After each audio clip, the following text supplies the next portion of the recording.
Saint-Esprit, élève Jésus. Je t'entends les puissants.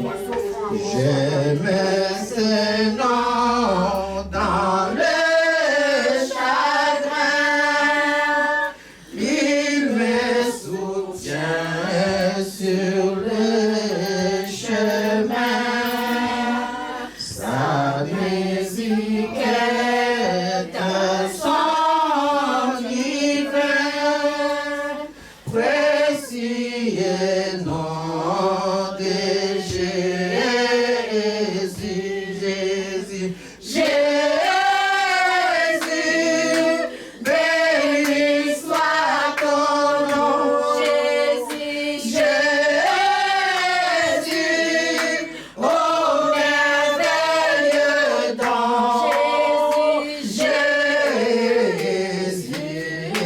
suprême rançon, sois adoré pour toujours, Jésus, Jésus, béni soit ton nom, Jésus, oh merveilleux nom, Jésus, suprême rançon, sois adoré pour toujours, Jésus. J'aimais le nom de mon sauveur, car lui seul connaît tout mon cœur.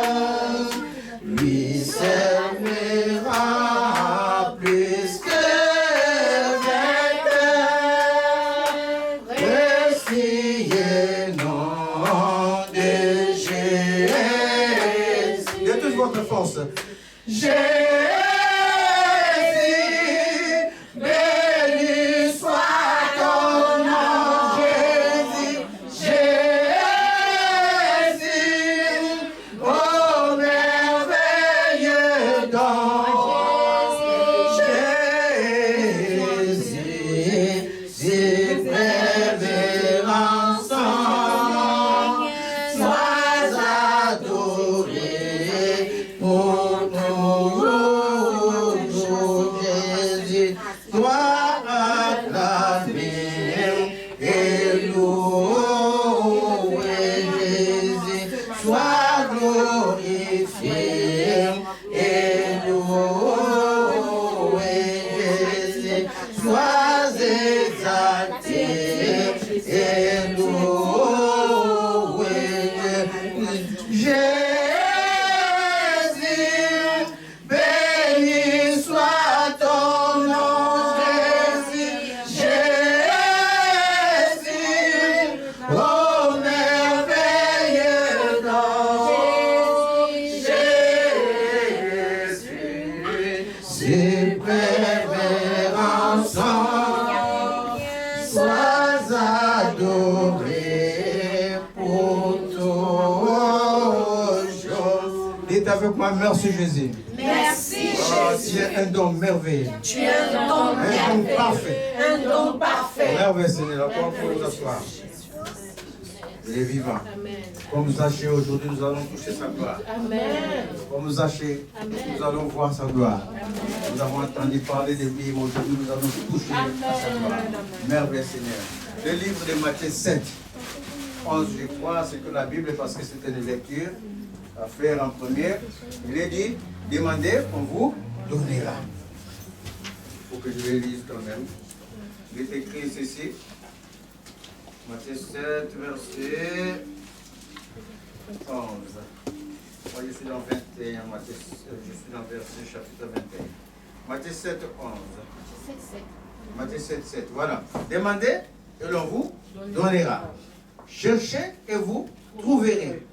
Frappez et l'on vous ouvrira. Car quiconque demande, reçoit. Celui qui cherche, trouve. Et l'on ouvre à celui qui frappe. Ah, merveilleux Seigneur. Demandez, on vous donnera. Si quelqu'un frappe à la porte, on va ouvrir. L'agriculteur, on a vu le mot des agriculteurs ici en France ou partout en Europe, puisque c'est régi par Bruxelles, malgré la contrainte de leur travail, ces agriculteurs vont encore s'aimer, vont encore planter, jusqu'à manger la pluie de l'arrière-saison qu'ils ont ratée et de la nouvelle saison. Ils ne vont jamais se fatiguer. Ils cherchent, ils creusent, jusqu'à ce qu'ils le trouvent. Cherchez, on vous, tu trouveras.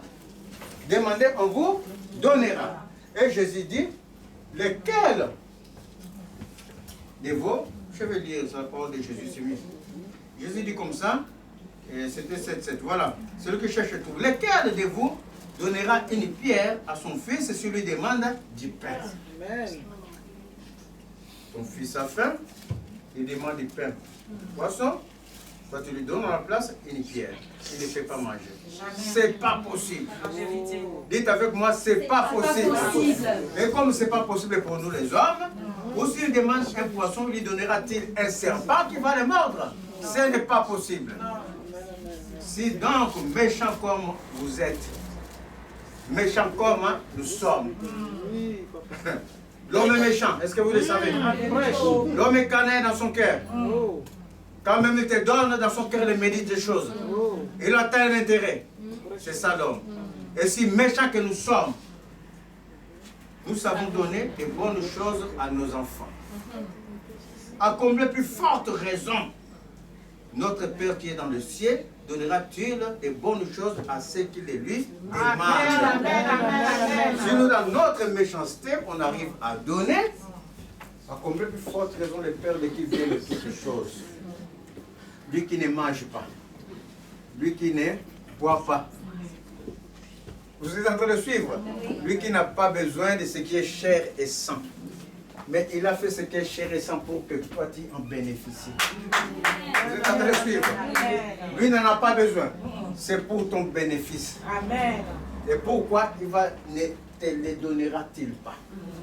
Puisque c'est pour toi. C'est prévu pour toi. Pour les avoir. Pourquoi ne vont pas te les donner? Impossible. Mais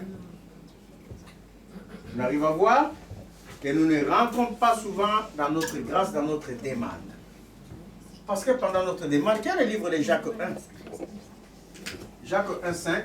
Et notre ouvre le livre de Jacques 4. Jacques 4. Jacques 1, 5 dit ceci. Si vous n'êtes pas rapide, je vais le lire, moi. Si quelqu'un d'entre vous manque de sagesse, qu'il la demande à Dieu, qui donne à tous, simplement et sans reproche, et elle lui sera donnée. Mais qu'il la demande avec foi. Sans douter. Car celui qui doute est semblable au flot de la mer, agité par le vent et poussé de côté et d'autre. Oui. Qu'un tel homme ne s'imagine pas qu'il recevra quelque chose du Seigneur. C'est un homme irrésolu. Inconstant. Dans toutes ses voies. Jésus dit, quand il demande à Jésus, demande avec foi. Je vous ai dit la dernière fois, Jésus ne mange pas autre chose que notre foi. Il est le consommateur de la foi. Il va manger ta foi. Il va regarder la foi que tu as en lui pour t'exaucer. Si tu demandes, il te demande avec foi. Mais malgré que l'homme demande avec foi, quelquefois, il ne rentre pas. Ta foi que Dieu va faire. On a foi que Dieu va nous donner. On a foi que Dieu va nous donner la paix, la joie, toutes choses. Mais on n'arrive toujours pas à rentrer dans notre grâce. Que dit Jacques 4, 5, toi qui étais en Jacques? Parce que quelquefois quand nous demandons mal. Que dit Jacques 4, 5, tu étais en Jacques tout à l'heure? Croyez-vous que l'Écriture parle en vain? C'est avec jalousie que Dieu chérit l'esprit qu'il a fait habiter. C'est avec jalousie qu'il chérit son esprit qui est en nous, qui manifeste et qui glorifie Jésus. C'est 4, 5? Luc 4, oui. 5. Vas-y. Il accorde au contraire une grâce plus excellente. C'est pourquoi l'Écriture dit, Dieu résiste aux orgueilleux, mais il fait grâce aux humbles. Soumettez-vous donc à Dieu, résistez au diable. Continue. Et il fuira loin de vous. Approchez-vous de Dieu, et il s'approchera de vous. Nettoyez vos mains pécheurs, purifiez vos cœurs hommes irrésolus. Sentez votre misère. Soyez dans le deuil et dans les larmes, que votre rire se change en deuil et votre joie en tristesse. Humiliez-vous devant le Seigneur et il vous élèvera. Arrête. C'est moi qui me suis trompé du verset. C'était Jacques 3. Jacques 3 dit ceci. Il faut être attentif. La salle n'est pas attentive. Vous attendez que les serviteurs parlent. Et quand le serviteur fait un petit écart, tout le monde est KO dans sa place, il ne sait pas, il faut suivre les fils conducteurs. Il faut suivre les fils de mes idées. Il faut suivre là où je vais en venir. Là où je voulais en venir, je voulais annoncer. J'avais annoncé que nous demandons mal. Et quand il lit la Bible, tu sais que nous demandons mal, se trouve pas à 5, se trouve en haut. Et quand il y a une erreur, tu dis non, c'est en haut. Est-ce que vous êtes en train de suivre? C'est ça, suivre, être attentif. Est-ce que vous comprenez? Je ne vais pas prêcher tout le temps le dimanche alors que vous n'êtes pas attentif. Je veux que vous recevez la parole et que cette parole bouillonne en vous. Que vous vivez avec cette parole. C'est ça qui est la réalité des choses. Sinon, je vais prêcher en vain. Est-ce que vous comprenez? On a passé 7 minutes de retard. Dans le livre de Jacques 4, 3, il est écrit, vous demandez et vous ne recevez pas. Parce que vous demandez mal, dans le but de satisfaire vos passions. On demande avec foi, mais on ne reçoit pas. Pourquoi on ne reçoit pas? Parce qu'on demande dans le but de nous satisfaire nous-mêmes. C'est que toi, tu as décidé dans ton cœur de faire. C'est que toi, tu as calculé. Au lieu de demander à Dieu, tu es en train de faire participer Dieu à ce que toi tu désires. Tu veux que quand tu vas être exaucé, ton truc là que tu as fait toi-même la manigance, tu donnes tout ça de la puissance divine. Parce que tu calcules. Alors là, dans ces moments-là, Dieu va s'asseoir, il te regarde. Il te regarde faire. Et tu peux passer des temps et des temps. Dieu, il est le maître du temps. En vérité. Tu passeras le temps et tu ne rentres pas dans la grâce parce que tu demandes avec une idée en tête. Tu ne demandes pas pour le Seigneur. La parole nous exhorte. Il y a des façons de demander. Je prends le livre de Luc 18. Il y avait une dame.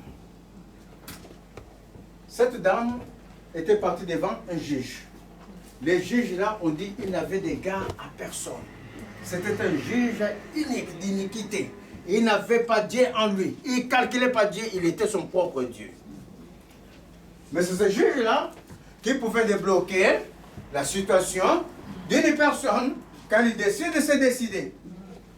Donc les gens n'avaient pas de choix qu'il est parti vers ce juge. Alors la femme se présenta chez le juge pour que le juge lui fasse grâce. Et tout le temps qu'elle se présente, le juge la rejette. Il se présente, la rejette. Mais cette femme-là a persévéré dans la prière. Dit la parole.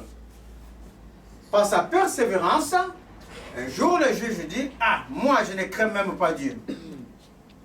Mais quand je vois cette femme, elle a passé 1000 fois dans ma porte frappée pour que je lui fasse grâce. Et bien aujourd'hui, c'est le jour de son jour. Amen.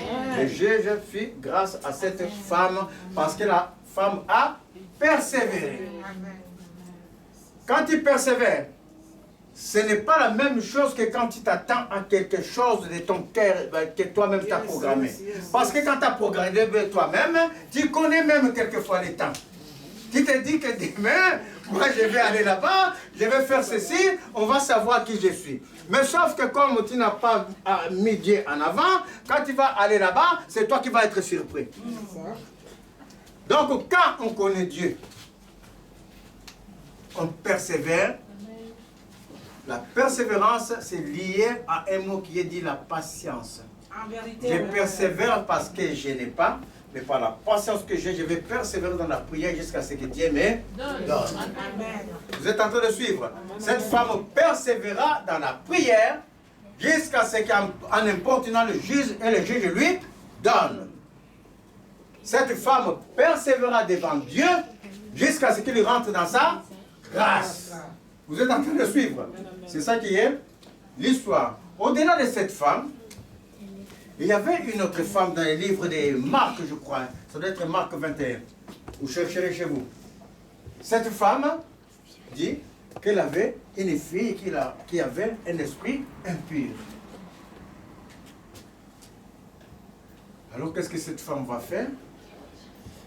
Elle était syro-phénicienne, c'est-à-dire une cananéenne, qui n'a rien à voir avec Jésus, qui n'a rien à voir avec les Juifs, qui n'ont pas de communication avec les Juifs, qui a des faux dieux. Cette femme avait des faux dieux. Elle était cananéenne. Mais cette femme, dans sa marche, dans sa vie, elle a entendu parler et elle a rencontré celui qui fait la vie. Elle a rencontré Jésus. Elle a cru et elle a su que Jésus est le Dieu puissant, le Dieu vivant. Alors cette femme va s'approcher de Jésus. Elle va demander à Jésus de guérir sa fille qui a un esprit impur. Jésus lui dit, on ne jette pas la nourriture des enfants de Dieu aux chiens. Est-ce que vous voyez la réponse de Jésus? Comme quelqu'un te dit comme ça, non seulement tu peux discerner l'insulte, est-ce que vous comprenez? En même temps, tu diminues tes mains au rang d'un chien, même pas d'un homme, d'un chien, il t'insulte. Je ne donne pas la nourriture que mon père m'a donnée aux chiens. C'est réservé aux enfants de Dieu. En même temps, il dit à la femme que tu n'es pas enfant de Dieu. Est-ce que vous comprenez? Mais tout cela, les maîtres veulent donner une leçon à ses disciples. Pas à la femme. La femme croit que Jésus est Dieu. Amen. La femme croit que Jésus va les sauver. Amen. Mais va donner une leçon à ceux qui suivent Jésus. Ce n'est plus à la femme. Parce qu'ils sont en train de s'étonner, mais comment aussi le Seigneur? Pourquoi il insulte cette femme d'un chien? Pourquoi le Seigneur les traite comme ça? Mais Jésus va leur donner une leçon d'humilité. Ils suivaient Jésus sans humilité. Ils étaient dans la maison de Dieu sans humilité, avec l'orgueil, avec leur façon, leur mentalité élevée. Ils se croyaient élevés par rapport aux autres. Alors Jésus va leur donner une leçon. Et la femme va dire au Seigneur, mais Seigneur, les chiens aussi mangent la nourriture qui tombe des tables, c'est ça? Les miettes, parce que quand ils mangent, les miettes sont en train de tomber, les chiens aussi peuvent en manger. Ça veut dire que Seigneur, je peux manger, toi qui es le maître, moi je suis le chien, je suis la chaîne. Je vais manger tes miettes au Seigneur. Est-ce que vous voyez l'humilité? Là, les apôtres se sont étonnés. Vous comprenez? Ah, parce que les leçons de Jésus étaient comme ça, elles étaient vivantes. C'était du tac au tac. Pierre, tu vas me tromper. Pierre, tu vas me renier. Pierre a nié, mais il a renié Jésus 2 fois. Et le coq a chanté. Ah, le Seigneur l'avait dit. C'est les leçons du tac au tac. Alors, Jésus connaissait la réponse de la femme.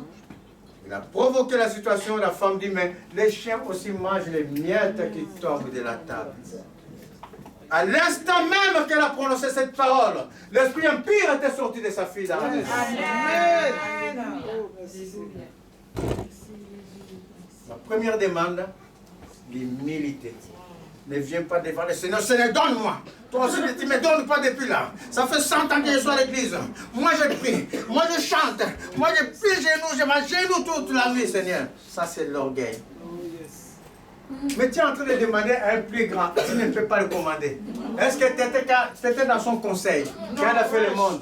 Non. Et comment tu peux dire que toi aussi, Seigneur, tu ne me donnes pas? Et méfiez-vous de dire que Seigneur, tu as même exaucé celui-là. Oh là là. Méfiez-vous de ça. Méfiez-vous de ça. Oh, tu as exaucé celui-là, Seigneur, et moi. Méfiez-vous de cela. Ça, c'est une convoitise malsaine qui va t'amener à la mort. Méfiez-vous de ça. Dieu fait comme il veut. En vérité. Dans ta situation, quelquefois, tu te vois inférieur à l'autre. Tu vois que l'autre avance, mais en réalité, quand tu t'assois, quand tu discernes, tu vois que lui, dans son avancement, ça ne va pas. Il y a des embrouilles, il y a des trucs, mais toi, dans ta petitesse, là, tu as la paix. Amen. Mais tu ne remarques pas. Tu fais que les gens te voient, mais tu ne remarques pas que dans ta petitesse, là, tu es élevé. Tu ne remarques même pas que quand les gens viennent vers toi, ils viennent avec respect. Amen. Tu ne remarques pas. Est-ce que tu comprends? Méfiez-vous. La deuxième façon de demander, la troisième plutôt, façon de demander, on va le lire. Je préfère qu'on le lise dans le livre des 1 roi. Le livre des 1 roi, Salomon.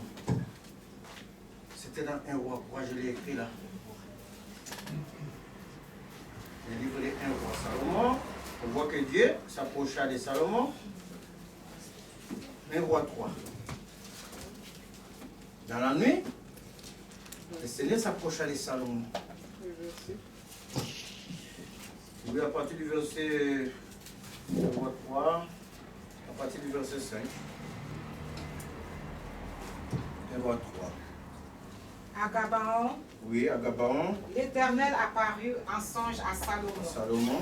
Pendant la nuit. Pendant la nuit. Et Dieu lui dit, demande ce que tu veux que je te donne. Dieu te dit aujourd'hui, demande ce que tu veux que je te donne. Je suis en train de dire, je vous l'ai dit plusieurs fois, quand on est en train de faire la lecture, quand on est en train de parler de la Bible, ne vous projetez pas où c'était Salomon. Si tu dis que c'était Salomon, tu ne vas pas recevoir. Mais si tu fais que la parole qui est lue, qui est expliquée, soit active dans ta vie, tu vas te projeter comme tu es Salomon à ce moment. Dites avec moi, à ce moment, c'est moi Salomon. En ce moment, c'est moi Salomon. Donc à ce moment, Dieu te demande ce que tu désires. Que je te donne. Dieu vous demande, demandez ce que vous voulez que je vous donne. Est-ce que personne n'a une demande au Seigneur là? Est-ce que personne n'a une demande à faire au Seigneur? Tous nous avons une demande. Donc maintenant Dieu est en train de demander, demande-moi ce que tu veux que je te donne. Salomon répondit. Tu as traité avec une grande bienveillance ton serviteur David, mon père. Parce qu'il marchait en ta présence dans la fidélité, dans la justice et dans la droiture de cœur envers toi. Tu lui as conservé cette grande bienveillance et tu lui as donné un fils qui est assis sur son trône, comme on le voit aujourd'hui. Maintenant, Éternel mon Dieu, tu as fait régner ton serviteur à la place de David, mon père. Et moi, je ne suis qu'un jeune homme. Je n'ai point d'expérience. Ton serviteur est au milieu du peuple que tu as choisi. Quand tu vas voir la grâce, tu t'arrêtes. Peuple immense qui ne peut être ni compté ni nombré à cause de sa multitude. Accorde donc à ton serviteur. Arrête là. Amen. Amen. Le Seigneur te demande, demande-moi ce que tu veux que je te donne. Salomon commence à exalter la grandeur du Seigneur par rapport à son père. La grandeur du Seigneur par rapport à lui. Qu'il était même un enfant, il n'était pas l'enfant de la maison. Un enfant d'adultère. Un enfant vendu d'avance, il était un enfant d'adultère. Mais que Dieu a racheté par son sang. Autrefois, nous étions des enfants perdus. Pendant qu'ils sont en train de parler, ils sont en train de dire, tu imagines là où Dieu t'a tiré. Amen. Tu imagines d'où tu viens. Amen. Parce que tu es en train de faire ta demande. Ce n'est pas moi qui vais exaucer ta demande. Moi, je ne suis que la porte-parole de Dieu. Tu es en train de penser à ta demande. Et tu es en train de penser comme Salomon de là où Dieu t'a tiré. D'où tu viens. De ce qui était dans ta famille, que Dieu a enlevé. De ce qui était dans ta propre vie, que Dieu a enlevé. De ta façon de marcher. Partout où tu passais. Tu étais même la moquerie des gens. Tu étais celui qu'on disait, voici le chèque qui avance. Il ne va pas réussir. Ou voici celui-là, il se plaint tout le temps dans la maladie. Il se plaint tout le temps de quelque chose. Tu es dans cette position-là. Tu tournes un cercle vicieux. Mais à un moment donné, tu as constaté que tu as remarqué que Dieu t'a fait grâce. Je suis en train de dire à ce moment-là, vous remarquez qu'à ce moment présent, Dieu vous a fait grâce. Et vous a amené devant sa face de feu. Il a fait de nous, des enfants de Dieu. Votre âme dit, Abba Père, à Dieu. Il vous a racheté. Vous n'êtes plus ce que vous étiez avant. Salomon a constaté qu'il n'est plus ce qu'il était avant. Il est une nouvelle créature, une nouvelle création que Dieu a formée, que Dieu a pris de l'adultère pour les mettre dans sa droiture, pour les mettre dans la vie. Est-ce que vous comprenez? Nous sommes, à ce moment-là, nous sommes dans cette position. Je suis en train de dire, ta demande est formulée dans ton cœur. Si vous n'avez pas encore formulé, je vais revenir en arrière. On a le temps. Est-ce que vous avez formulé la demande? Par rapport à la parole que Dieu a lancée, demande-moi ce que tu désires. Que chacun de vous formule sa demande dans son cœur. 2 minutes. Formulez votre demande. Mais formulez-les bien. Après la demande, je suis en train de dire, vous avez constaté, pendant que je suis en train de parler, là où Dieu vous a tiré. 1 minute, constatez-le, 1 minute, là où Dieu vous a tiré. De ce que vous étiez. Quand vous avez fini de constater cela, vous constatez maintenant, dans cette seconde, la grâce de Dieu qui est dans votre vie. Et vous enlevez du chaos à son admirable lumière. Et vous êtes dans cette position. Donc, continuez la lecture. Salomon, dans cette position, Salomon dit, accorde donc à ton serviteur. Accorde donc à ton serviteur. Un cœur intelligent. Un cœur intelligent. Est-ce que vous entendez la demande? Accorde à ton serviteur d'abord un cœur intelligent. Pour juger ton peuple. Pour juger ton peuple. Accorde-moi au Saint-Esprit. Dans ta demande. Parce que je sais que Père, tu vas me donner ce que je suis en train de demander. Mais quand même, j'aurai cette demande. Accorde-moi le discernement. Comment marcher avec ce que tu vas me donner. C'est ça l'intelligence. Accorde-moi, Père, la sagesse. Parce que tu peux avoir le bonheur. Tu peux avoir tout, mais toi-même, tu peux les gâcher, manque de sagesse, manque d'intelligence. Alors Salomon dit, accorde à ton serviteur l'intelligence. De comment guider ce peuple nombreux. De comment parler devant ton peuple nombreux. Accorde-moi l'intelligence au Saint-Esprit. Et donne-moi, Saint-Esprit, de t'obéir dans ce que tu vas me dire. Parce que quand Dieu te dit, quand Dieu te donne, il y a des indications pour que ta grâce subsiste. Pour que ta grâce reste, Dieu va te dire, mon fils, ne marche pas comme ça. Marche comme moi, je désire. Afin que ta maison, afin que dans ta vie, ce qu'on demandera, là le nom de Jésus est évoqué, tout cela soit exaucé. Tu peux t'asseoir. Afin que cela soit exaucé. Quand dans la suite de l'histoire, Dieu dit à Salomon, je te donne tout. Puisque tu n'as demandé que l'intelligence, puisque tu n'as demandé que ma présence au Saint-Esprit, tu n'as pas demandé autre chose, tu n'as pas demandé la convoitise de ce monde, tu n'as demandé que d'avoir Dieu. Mais si, oh mes chers amis, il est le Père de qui vient de toutes choses. Mais s'il est dans ta vie, ça veut dire que tu as toutes choses, parce que tu es fils de Dieu. Est-ce que tu comprends?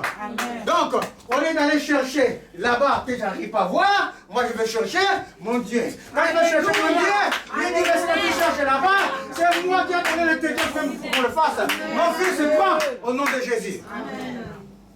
C'est ce que Salomon a demandé et Dieu lui dit, comme tu m'as cherché à moi seul, au-delà de ça, Salomon, parce que je sais que tu m'aimes, parce que je sais que Salomon, tu m'aimes, alors je vais te donner ce que tu n'as pas demandé. Dis-moi ce que Salomon n'a pas demandé qu'il lui a donné. Je vais te donner ce que tu n'as pas demandé. Je suis en train de dire de recevoir. Recevez la multiplication au nom de Jésus. La multiplication du pain. Recevez le nom de Jésus. Si tu attends que moi je vienne avec un pain, je dis à adorer, je partage. Tu te trompes. Je suis en train de multiplier les grâces. Les grâces sont en train d'être multipliées. Recevez la multiplication, je suis en train de dire. 3. 10.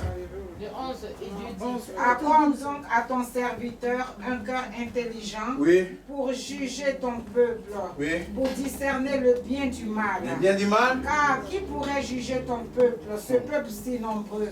Cette demande de Salomon plut au Seigneur. Et Dieu lui dit, puisque c'est là ce que tu demandes, puisque tu ne demandes pour toi ni une longue vie, ni les richesses, ni la mort de tes ennemis, et que tu demandes de l'intelligence pour exercer la justice, voici, j'agirai selon ta parole. Je te donnerai un cœur sage et intelligent, de telle sorte qu'il n'y aura eu personne avant toi, et qu'on ne verra jamais personne de semblable à toi. Je te donnerai en outre, ce que tu n'as pas, par-dessus tout ce que tu n'as pas demandé. Des richesses et de la gloire. De telle sorte qu'il y aura pendant toute ta vie. Aucun roi. Pendant toute ta vie. Jésus va te glorifier. Je suis en train de te dire. Dites à Jésus d'abord pardon, Seigneur. Pourquoi je vous ai dit de dire pardon, Seigneur? Parce que tout à l'heure, je vous ai dit de demander. Personne d'entre vous a demandé Dieu. Je le sais. Personne ne va demander le Seigneur. Vous avez demandé Dieu? Gloire à Dieu. Mais dites quand même pardon, Seigneur. Je te veux, Seigneur. Je te veux, Seigneur. La sagesse, l'intelligence, le discernement, l'obéissance. Et puisque vous avez demandé cela, Dieu dit. Amen. Mes chers amis, les paroles que nous sommes en train de lire, ça ne sort pas de ma bouche. Amen. Moi, je ne fais que répéter ce que Jésus a dit. Amen. Je ne fais que répéter ce que Dieu a dit. Amen. Dieu a dit, dans ta vie, puisque tu es levé tout seul, dans ta vie, tu auras des richesses. Amen. Non seulement tu auras des richesses, tu auras la gloire. Amen. Non seulement tu auras la gloire, on te verra, on saura que tu appartiens à Jésus. Car toutes choses te sont données. Car Jésus, il est héritier du royaume. Et toi, tu es co-héritier du royaume. Mais puisque tu désires que Jésus, on reçoit toutes choses au nom de Jésus. Recevez. C'est que tu cherches que cela te soit multiplié. Que tu rentres dans l'étonnement. Car ce que tu ne connais pas, que Salomon ne connaissait pas, Dieu lui a donné. Que ce que tu ne connais pas dans ta demande, recevez le nom de Jésus. La multiplication. Que cela te soit multiplié. Amen. Pour la gloire du nom de Jésus. Que tout ce que Dieu va mettre dans ta main te soit multiplié. Amen. Au nom de Jésus. Et à cela, Dieu a dit, recevez la vie. Amen. Recevez la vie au nom de Jésus. Car votre Dieu pour la gloire du nom de Jésus. Amen. Mes chers amis, Salomon croyait à un Dieu puissant. Un Dieu qui existe par lui-même. Qui existe par lui-même. N'a pas été créé. Quand la création est venue, Dieu était là. C'est lui qui a créé toutes choses. Il existe par lui-même. Imaginez la puissance d'une telle personne. Nous sommes en train de se battre quelquefois. Moi, dans les jambes où la tension montait comme ça, là, direct, il va à l'hôpital, j'ai 18 de tension. Tu veux maintenir la vie, mais la parole déclare, Dieu existe par lui-même. Il a la vie par lui-même. Il a toujours été là, il a été. Imaginez cette puissance. Cette puissance n'est égale qu'à lui-même. Il est le tout-puissant et le surpuissant. Mes chers amis, la parole déclare selon sa puissance. Quand Satan s'était rébellé contre l'autorité de Dieu, ce n'est même pas Dieu qui s'était levé de son trône. C'est un ange, l'archange Michel, qui a contré Satan. Qui l'a expulsé des cieux. Est-ce que vous comprenez? C'est un ange qui a contré Satan. Un ange égal à Satan, mais l'ange là avait plus de ça que Satan parce que lui, il était dans l'obéissance à Dieu. Amen. Mes chers amis, entre des chrétiens même comme ça là, entre deux personnes qui suivent Dieu, l'onction de Dieu, la puissance de Dieu est différente. Amen. Par ton obéissance, par ta façon d'être. Là où l'autre va tomber, toi tu obéis, plus tu passes. Amen. Vous êtes en train de suivre. Qui est dans sa maison? Or Satan c'était un rebelle. Donc la puissance de l'ange, de l'archange qui a contre Satan, il était plus puissant que Satan. Parce que lui, il était dans l'obéissance à Dieu. Il était doté du mandat, du veto de Dieu. Est-ce que vous comprenez? Ce n'est pas Dieu qui s'est levé. Il est le tout puissant. Il est le surpuissant. Quand tu vois une fourmi comme ça, il t'a piqué une fois comme ça dans mon balcon pour montrer la puissance où ça peut aller. En tant qu'homme, voici, tu as la puissance, la supériorité à toutes choses, l'intelligence à toutes choses. Je vais dans mon balcon et Dieu me protégeant. J'avais mis, vous savez, quand il y a des rouleaux, c'est les chrétiens qui utilisent ça beaucoup. Des rouleaux, après on fait des tables. Dessus, tu mets mon balcon. Et moi, j'ai ramassé même 2 pour faire des tables. Mais je ne savais pas. Et 3 mois plus tard, je m'en vais pour arranger mes fleurs et tout. Je vois d'abord, et c'était des frelons. Gros comme ça là, pas des abeilles, gros. Ils passent. Mais je ne sais pas d'où ils viennent. Je ne m'en occupe pas. Mais je vois, deuxième passe. Tout ça là, ça me pique pas rien. Maintenant, je ne sais pas ce qui m'a pris. Je vais jeter un coup d'œil dans les trucs là, comme ça, je bouche un peu. Et ils sont là dedans, beaucoup. Pour vous montrer la supériorité de l'intelligence et de la puissance de Dieu. Non seulement Dieu m'a protégé parce que ce jour-là, si j'étais piqué, j'étais mort. C'était une centaine de milliers de frelons. Mais comme la main de Dieu était sur moi, ils n'ont rien fait. Et comme Dieu m'a donné l'intelligence et la supériorité, moi maintenant je vais contrer cette puissance. C'était une puissance. Dans l'intelligence de Dieu, je cours au champ. J'achète un anti-frelon là et je viens avec un filet devant moi parce qu'il a mis un filet au balcon contre les insectes. J'avance avec ce filet et avec ma main, je pulvérise comme ça, tous les frelons sont morts. Est-ce que vous comprenez? Ça veut dire que celui qui a la puissance plus haut peut annuler une puissance qui est forte, qui pouvait même tuer, mais tu peux l'annuler parce que ta puissance est plus élevée. Ça veut dire que Dieu est plus puissant que Satan. Dieu ne peut même pas s'élever. Il n'a pas besoin de s'élever. Il a dit, mon ange, va régler ça. Est-ce que vous comprenez? Il est surpuissant. L'affaire était finie.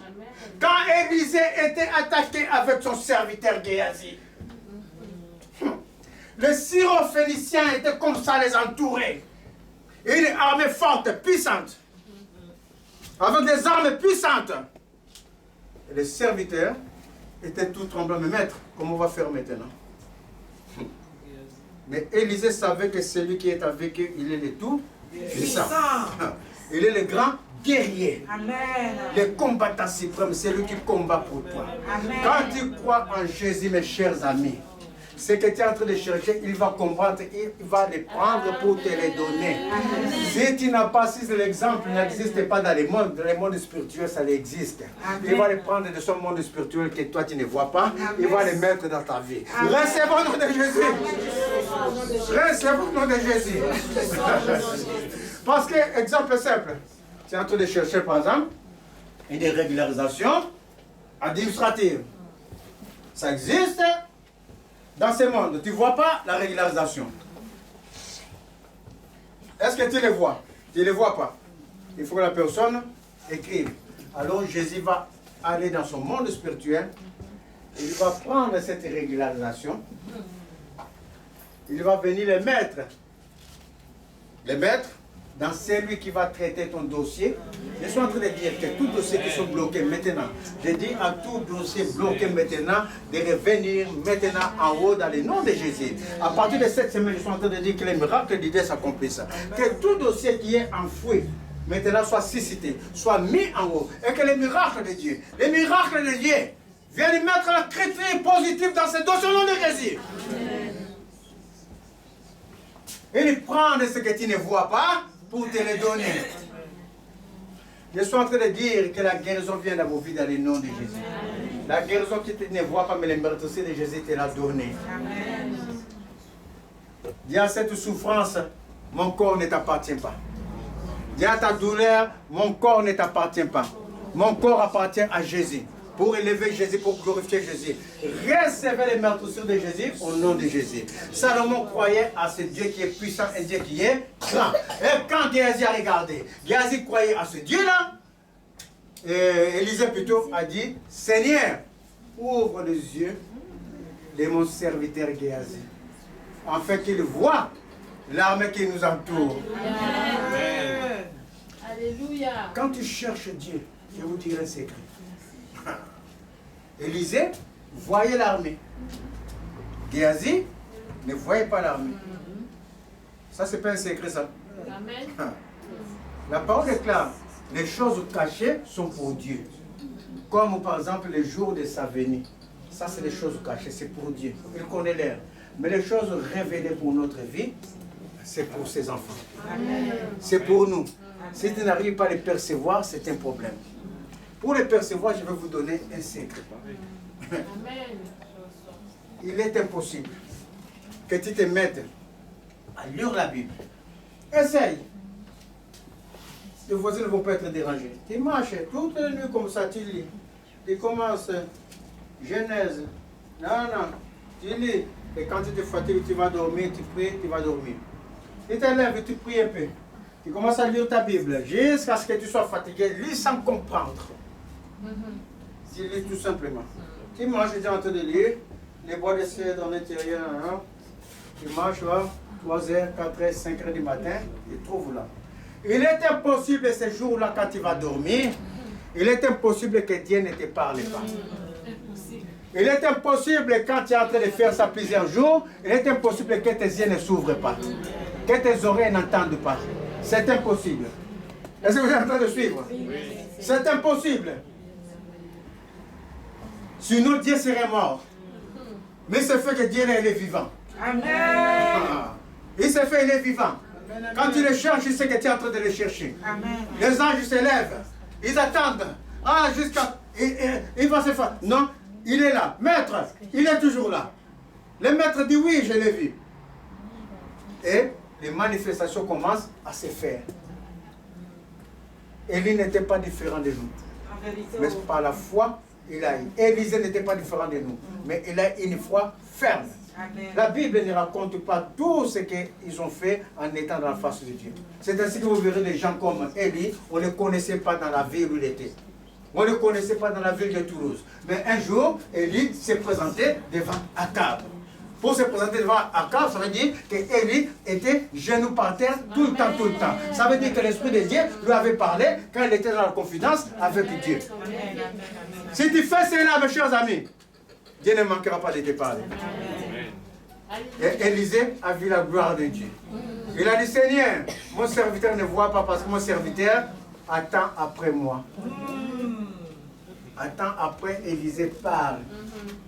Quand tu vas aller là-bas chez Naaman, ne prends rien. Quand tu vas faire ceci, fais cela. Tout à l'heure, je vous ai dit, moi je vais enseigner les gens qui prennent la parole, qui les mettent en pratique, qui suivent les faits d'idées qu'ils sont en train d'annoncer. Si tu ne suis pas les faits d'idées, ça veut dire que tes pensées sont en train de vagabonder. Est-ce que vous comprenez? Si tes pensées ne vagabondent ou pas, tu es dans les faits d'idées. Tu comprends avant que moi je parle et la parole même est venue dans ton cœur déjà. Amen. Alors, Élisée va dire, ouvre les yeux de mon serviteur. Amen. Quand le serviteur a vu pour montrer la puissance de Dieu, c'était même pas des humains. Des chevaux de feu. Alléluia. Vous comprenez quoi? C'était même pas des anges. Des chevaux de feu.